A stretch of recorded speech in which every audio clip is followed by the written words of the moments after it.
درمیان کچھ وفادار اہل بیت کے ایسے بھی ہوتے.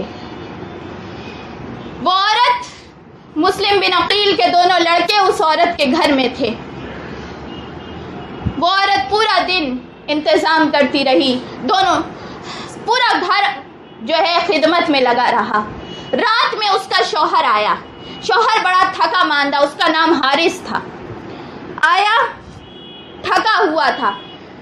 بیوی نے کہا کہ کیا بات ہے، تم اتنے تھکے ہوئے کیوں لگ رہے ہو، اور گھوڑا کہاں ہے؟ اس نے کہا کہ تمہیں پتا ہے ابن زیاد نے کہا ہے کہ جو مسلم کے 2 لڑکوں کو لائے گا اسے بڑا انعام دیا جائے گا، اسے بہت پیسے دیے جائیں گے، اسے بڑا مرتبہ ملے گا، یہاں تک کہ اس کو عہدہ بھی دیا جائے گا، ہو سکتا ہے گورنر بنا دیا جائے. اسی لیے میں پورا دن مسلم کے لڑکوں کو ڈھونڈ رہا تھا، اور ڈھونڈتے ڈھونڈتے میرا گھوڑا بھی مر گیا، لیکن میں پھر پیدل ڈھونڈتا رہا، اور پورا دن میں ڈھونڈ رہا تھا، پتہ نہیں وہ کہاں ہیں. جب اس کی بیوی نے یہ سنا، اس کی بیوی کانپ گئی. اس نے کہا اللہ کا ڈر نہیں ہے بندے، تو کیوں ایسا کرنا چاہتا ہے؟ دین کے لیے، دنیا کے لیے تو دین کو بیچنا چاہتا ہے، تو ان معصوم کے ساتھ یہ ظلم کر کے کیا پائے گا؟ اس نے کہا کہ تو چپ رہے، تو میرے بات میں نہ بیچ میں بولا کر، مجھے اپنا کام کرنے دے. تو جانتی نہیں ہے کتنا پیسہ ملے گا، ہمارا وقت بدل جائے گا، قسمت چمک جائے گی. اس نے کہا ایسی قسمت مجھے نہیں چاہیے، ایسی قسمت مجھے نہیں چاہیے. میں پھر تجھے بولتی ہوں اللہ سے ڈر، ایسا کام نہ کر. اس نے کہا تو خاموش رہ، اپنا کام کر. یہ کہہ کے وہ سو گیا. عورت نے ایک دوسرے کمرے میں جو چھپا خفیہ کمرہ تھا، اس میں مسلم بن عقیل کے دونوں لڑکوں کو رکھا تھا. رات میں سوتے سوتے اچانک سے بڑا بھائی جاگ گیا، اور بڑے بھائی نے اٹھ کے چھوٹے بھائی کو جگایا اور جگا کے کہا کہ بھائی اٹھ جاؤ، اب سونے کا وقت نہیں ہے، میں نے کچھ خواب دیکھا ہے. چھوٹے بھائی نے کہا کہ کیا خواب دیکھا ہے؟ کہا میں خواب دیکھ رہا تھا کہ ہمارے ابو جان جنت میں آقا صلی اللہ علیہ وسلم کے ساتھ گھوم رہے ہیں، اور ان کے ساتھ مولا کائنات مولا علی بھی ہیں. آقا نے مسلم بن عقیل کو کہا کہ مسلم، ہمارے بابا سے آقا فرما رہے ہیں کہ مسلم دونوں بچوں کو کیوں چھوڑا، انہیں بھی ساتھ لے آتے. تو مسلم بن عقیل، ہمارے بابا جان ہم کو مسکرا کے دیکھ کے کہتے ہیں کہ وہ جلدی ہی آنے والے ہیں.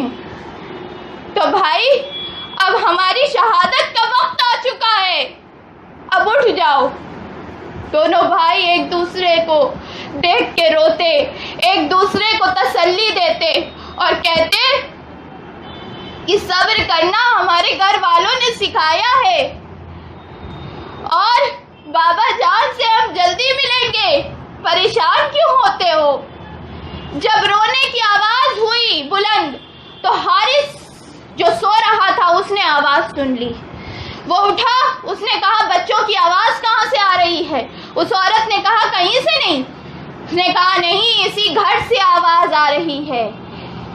وہ گیا، جا کے جب کمرہ کھولا تو کمرے میں مسلم بن عقیل کے دونوں بچے رو رہے تھے. اس نے کہا اچھا یہ یہاں چھپے تھے، پورا دن میں انہیں ڈھونڈ رہا تھا.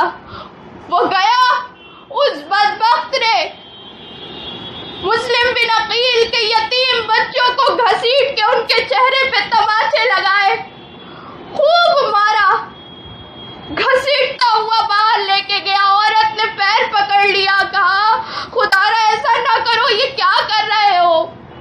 تمہیں کیا ملے گا ان بچوں کے ساتھ ظلم کر کے؟ یہ آل رسول میں سے ہے، چھوٹے معصوم ہیں. اس نے کہا کہ تم میرے راستے سے ہٹ جاؤ ورنہ تم کو بھی سزا ملے گی.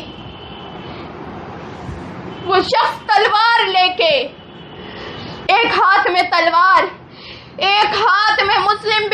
عقیل کے دونوں شہزادوں کے بال پکڑتے ہوئے کھینچتے ہوئے ان کو لے کے ابن زیاد کی طرف جانے لگا. جب وہ جانے لگا تو بیوی بھی ساتھ میں پیچھے دوڑی, جو اس کا لڑکا تھا وہ بھی ساتھ میں دوڑا, غلام بھی ساتھ میں دوڑا. اس نے کہا کہ دیکھو بڑا انعام رکھا ہے ابن زیاد نے, اگر راستے میں کوئی دیکھ لے گا مجھے ان کو لے جاتے ہوئے تو ہو سکتا ہے مجھ سے چھین لے اور خود انعام حاصل کر لے, تو میں ان کو کسی کو دینے نہیں والا ہوں, اس لیے میں ان کو شہید کروں گا, ان کے سر کو الگ کروں گا اور سر ابن زیاد کے پاس لے کے جاؤں گا تاکہ وہ انعام مجھے ہی ملے. بیوی نے کہا, اس نے تلوار اپنے غلام کو دی اور غلام کو دے کے کہا کہ ان کے سر کو الگ کر دو. غلام نے کہا کہ تم مجھے بیوقوف سمجھتے ہو, میں غلام تو ہوں لیکن آج تمہاری بات نہیں مانوں گا.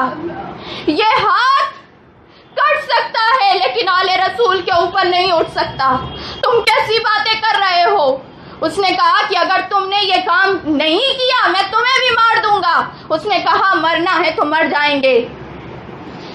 اس نے اپنے غلام کو مار دیا. جب پھر وہ گیا مسلم بن عقیل کے لڑکوں کی طرف ہاتھ اٹھانے کے لیے, اس کا لڑکا بیچ میں آیا. لڑکے نے کہا کہ میں یہ نہیں کرنے دوں گا اپنے جیتے جی. اس نے اپنے لڑکے کو بھی تلوار ماری اور لڑکا بھی شہید ہو گیا. بیوی جو تھی جب اس نے اپنے لڑکے کو شہید ہوتے تڑپتے دیکھا وہ بھی آگے بڑھی. اس نے بھی کہا کہ اب بچا ہی کیا ہے, اب تمہارا دل پتھر ہو چکا ہے, اب مجھے اس دنیا میں رہنے سے کیا فائدہ. اگر تم اب بھی نہیں سنبھلے میں اپنی جان بھی آل رسول کے لیے قربان کروں گی. اس نے روکنے کی پوری کوشش کی, بدبخت نے اپنی بیوی کو بھی شہید کر دیا. مسلم بن عقیل کے دونوں لڑکے سہمے کھڑے تھے, تماشا دیکھ رہے تھے. مسلم بن عقیل کے لڑکوں کو کہا, بڑے کو کہا کہ لیٹ جاؤ فرات کے کنارے, فرات دریائے فرات جہاں کربلا رونما ہوا تھا اس کے کنارے ایک کو کہا لیٹنے کے لیے. دوسرے نے کہا خدارا مجھے پہلے شہید کرو, میں نہیں دیکھ پاؤں گا اپنے بھائی کو شہید ہوتے ہوئے. اس نے کہا کہ ٹھیک ہے تم لیٹ جاؤ. دوسرے نے کہا نہیں پہلے مجھے کر دو, میں نہیں دیکھ سکتا اپنے بھائی کو اس طریقے سے. تو اس نے کہا کہ پھر کیا کیا جائے. انہوں نے کہا ایسا کرتے ہیں ہم لوگ دونوں ایک دوسرے کو پکڑ کے لیٹ جاتے. مسلم بن عقیل کے دونوں لڑکوں نے ایک دوسرے کو گلے لگایا اور اس طریقے سے فرات کے کنارے لیٹ گئے جیسے کوئی بچے بستر پہ سوتے ہو. آنکھ بند کر لی, آرام سے سونے, چہرے پہ مسکراہٹ آ گئی اور کہا ایک دوسرے سے کہ بھائی اب پریشان ہونے کا وقت ختم ہو گیا, اب دوری ختم ہونے والی ہے, اب ہم اپنے بابا جان سے ملیں گے. دونوں نے آنکھ بند کر لی. اس ظالم نے تلوار اٹھائی اور ایک ضرب میں دونوں کا سر الگ کر دیا.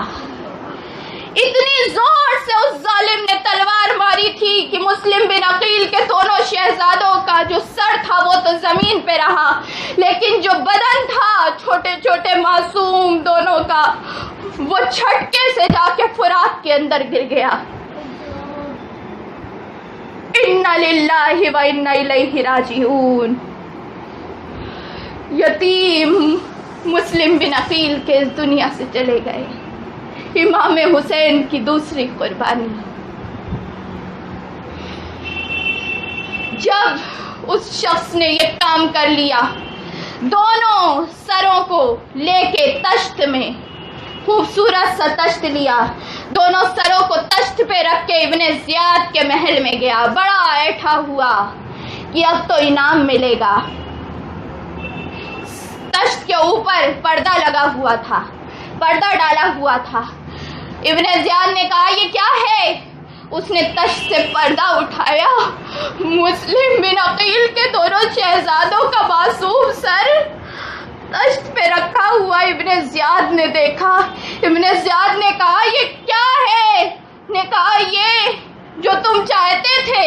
اس نے کہا نہیں، مجھے یزید نے ابھی ان لوگوں کو شہید کرنے کو نہیں کہا تھا، تو نے ایسا کیوں کر دیا میرے حکم سے پہلے؟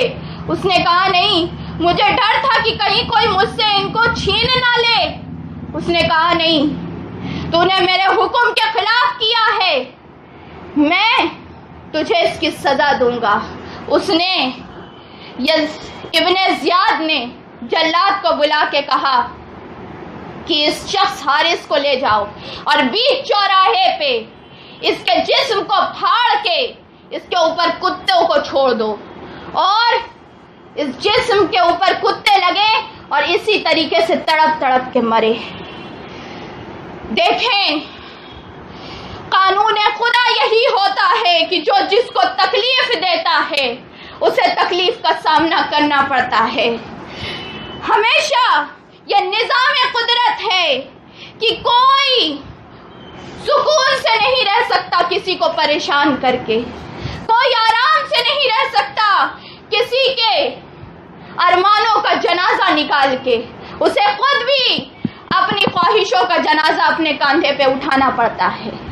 وہی ہوا، مسلم بن عقیل تو آل رسول میں سے تھے، ان کے شہزادے آل رسول میں سے تھے۔ جب عام لوگوں کا بدلہ اللہ لیتا ہے، جب عام لوگوں کا بدلہ اللہ لیتا ہے، ایک ایک بدلہ لیا جاتا ہے، تو پھر وہ آل رسول کا بدلہ کیوں نہ لے؟ اللہ نے خود بدلہ لیا، اور قدرت نے خاموش، اللہ کی لاٹھی میں آواز نہیں ہوتی، قدرت خاموش رہتی ہے لیکن ایسا بدلہ لیتی ہے کہ زمانہ دیکھتا ہے، زمانہ دیکھتا ہے، اور پھر قیامت کے دن جو ہوگا وہ تو ہوگا ہی۔ قیامت کے دن جب اہل بیت اپنے ان غموں کو لے کے آئیں گے تو ان ظالم لوگوں کا منہ کہیں چھپانے کے لائق نہیں رہے گا۔ جب اہل بیت اپنے ان قربانیوں کو لے کے آئیں گے تو یہ یزیدی لوگ اللہ کے سامنے کھڑے ہونے کے لائق نہیں رہیں گے۔ جہنم کا بھی گرا سے گرا ہوا درجہ ان کے لیے کافی نہیں ہے۔ اللہ رب العزت نے اپنا بدلہ لیا۔ امام حسین ادھر مکے سے نکل چکے تھے، مکے سے روانگی ہو چکی تھی۔ مکے سے امام حسین جب روانہ ہوتے ہیں تو ہر کوئی آگے بڑھ کے امام حسین کو روکنے کی کوشش کرتا ہے۔ ہر کوئی کہتا ہے کہ دیکھیں امام، آپ اتنی جلدی نہ جائیں، اتنی جلدی نہ جائیں، اس لیے کیونکہ کوفے کے لوگ دل سے آپ کے ساتھ ہیں، زبان سے کہتے تو ہیں لیکن کرنے والوں میں سے نہیں ہیں، جب کرنے کی بات آتی ہے وہ پلٹ جاتے ہیں، آپ ایسے نہ جائیں۔ امام حسین کو بہت سارے لوگوں نے روکا۔ حضرت عبداللہ بن عمر آگے بڑھے اور انہوں نے پیشانی امام حسین کو چوما اور چوم کے کہا کہ اے مملکت حق اور صداقت کے تاجدار، اے نوجوانان جنت کے سردار، اے شہزادہ محبت، اے قافلہ محبت کے سالار، آپ کو خدا کی سپرد کرتا ہوں، حالانکہ میرا دل یہ گوارا نہیں کر رہا ہے کہ آپ کو چھوڑوں، دل یہ کہتا ہے کہ آپ شہید ہو جائیں گے، آپ کا آخری بوسہ لے لیتا ہوں، اس لیے کیونکہ اس چہرے کو میرے آقا نے چوما تھا۔ جب حجر اسود کو چوما جا سکتا ہے، دنیا بھر سے لوگ اس کو چومنے آتے ہیں، ایک بار آقا نے چوما تھا تو آپ کو تو ہمیشہ آقا چومتے رہتے تھے، اس چہرے کا بوسہ لے لیتا ہوں، پتہ نہیں پھر ملنا ہو کہ نہیں ہو۔ سب نے کہا کہ آپ رک جائیں، نہ جائیں، خدارا نہ جائیں، ایسا نہ کریں، ہم آپ کا ساتھ دیں گے، آپ مکے میں رہے۔ امام حسین نے کہا کہ مجھے خواب میں آقا آئے ہیں دیا ہے، بس مجھے وہ کرنے جانا ہے، میں کوفے والوں کے لیے نہیں جا رہا۔ یہ دنیا کچھ نہیں، ایک صورت مبہم ہے، یہ دنیا کچھ نہیں، ایک صورت مبہم ہے، مجھے تم کیا بتاتے ہو، مجھے سب کچھ معلوم ہے۔ امام حسین نے کہا تم مجھے نہ بتاؤ، مجھے سب کچھ معلوم ہے کیا ہونے والا ہے۔ سب لوگوں نے حج ہونے والا تھا، ادھر لوگ حج کی طرف جا رہے ہیں حج کرنے کے لیے، ادھر امام حسین کوفے کے لیے نکل رہے ہیں۔ امام حسین نے ایک بار پلٹ کے کعبے کی طرف دیکھا اور کعبے کی طرف دیکھ کے کہا کہ حسین تیری عظمت کو سلام کہتا ہے، اللہ تعالیٰ تیری حرمت کی حفاظت فرمائے، تیرا وجود کائنات کے لیے رحمت بنا رہے۔ حسین تجھے بچانے کے لیے کربلا جا رہا ہے۔ ایک بار کعبہ تو نے وہ منظر دیکھا تھا کہ میرے نانا تجھے چھوڑ کے مدینہ جا رہے تھے تجھے بچانے کے لیے، آج تجھے بچانے کے لیے ان کا نواسا کربلا جا رہا ہے۔ کعبہ مجھے الوداع کہو۔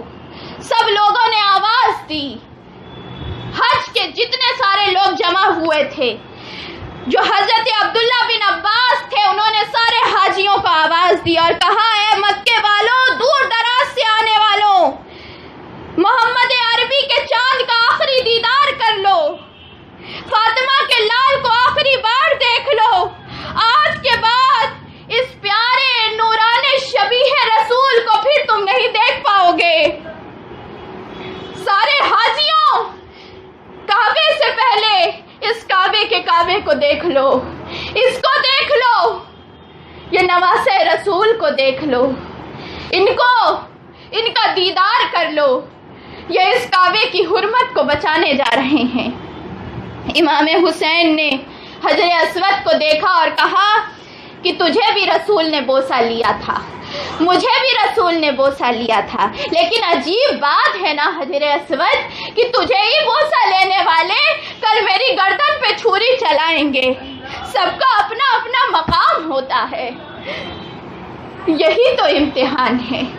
امام حسین یہ کہہ کے خانہ کعبہ کو الوداع کہتے ہوئے کربلا کی طرف، سب حاجی حج کی طرف جا رہے ہیں، مینا کی طرف جا رہے ہیں، عرفات کی طرف جا رہے ہیں۔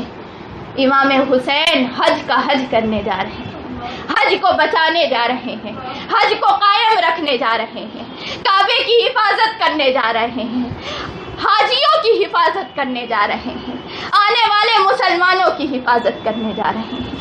اللہ رب العزت ہمیں امام حسین کی سیرت پہ عمل کرنے کی توفیق عطا فرمائے، جو ہم ذکر سنیں اس میں جو بھی ہمیں سبق ملے اس کے اوپر عمل کرنے کی توفیق عطا فرمائے، ہمارے سارے گناہوں کو اللہ معاف کرے۔ امام حسین کی قربانیوں کے صدقے اللہ ہمارے کالے اعمال کو اللہ دور کر دے، ہمارے دلوں کو آقا کی محبت سے منور کر دے۔ اللہ تعالی ہمارے عقیدے کی حفاظت فرمائے، اللہ تعالیٰ ہمارے ملک کی، ہمارے قوم کی حفاظت فرمائے، مسلمانوں کی حفاظت فرمائے، اور بالخصوص جتنے لوگ ذکر میں شامل ہیں ان کی حفاظت ہو۔